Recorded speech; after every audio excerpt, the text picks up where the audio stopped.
ఈరోజు మనం ఫ్రాతీ urine, foamy urine గురించి మాట్లాడదాం.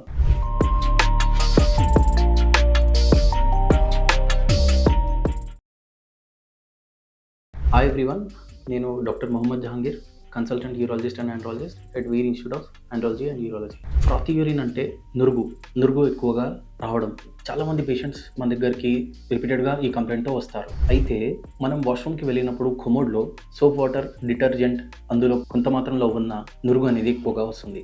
ఇదే కాకుండా మనం ఎక్కువ హైట్ నుంచి, ఎక్కువ ప్రెషర్ నుంచి యూరిన్ పోసిన ఫ్రాత్ అనేది నార్మల్గా వస్తుంది.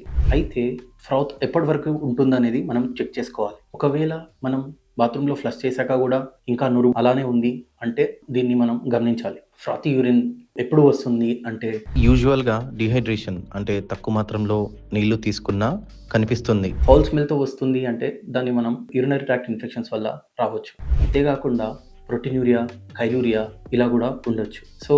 సో ఫ్రాతీ యూరిన్ ఒకవేళ మీకు డయాబెటీస్ ఉన్నా, హైపర్ టెన్షన్ ఉన్నా, కిడ్నీ డ్యామేజెస్ స్టార్ట్ అయ్యి ప్రోటీన్ లీక్ అయిపోయి అందులో యూరిన్లో ప్రోటీన్యూరియా వల్ల ఫ్రాతీ యూరిన్ అనేది వస్తుంది. సో మనం దీన్ని యూరిన్ ఎగ్జామినేషన్ అనేది చేసుకోవాలి. యూరిన్ ఎగ్జామినేషన్లో పస్సెల్స్, ప్రోటీన్స్ ఎంత ఉందనేది చూసుకోవాలి. ఒకవేళ ప్రోటీన్ 2+, 3+ ఉంటే 24 hour యూరినరీ ప్రోటీన్ చేయాలి. అందులో ప్రోటీన్యూరియా ఎంత శాతం వరకు ఉందనేది అందులో తెలుస్తుంది. ఒకవేళ మీకు కాళ్ళ వాపులు ఉన్నా, బీపీ కంట్రోల్గా ఉండకున్నా, షుగర్ కంట్రోల్లో ఉండకపోవడం వల్ల, కిడ్నీ డ్యామేజ్ అవ్వడం వల్ల, ఆ బ్యారియర్ లీకేజ్ ఉండడం వల్ల మనకు ప్రోటీన్యూరియా అనేది వస్తుంది. సో దీన్ని నెగ్లెక్ట్ చేయకుండా ఒక నెఫ్రాలజిస్ట్, ఒక యూరాలజిస్ట్ని కన్సల్ట్ చేయాలి ఇమీడియట్గా.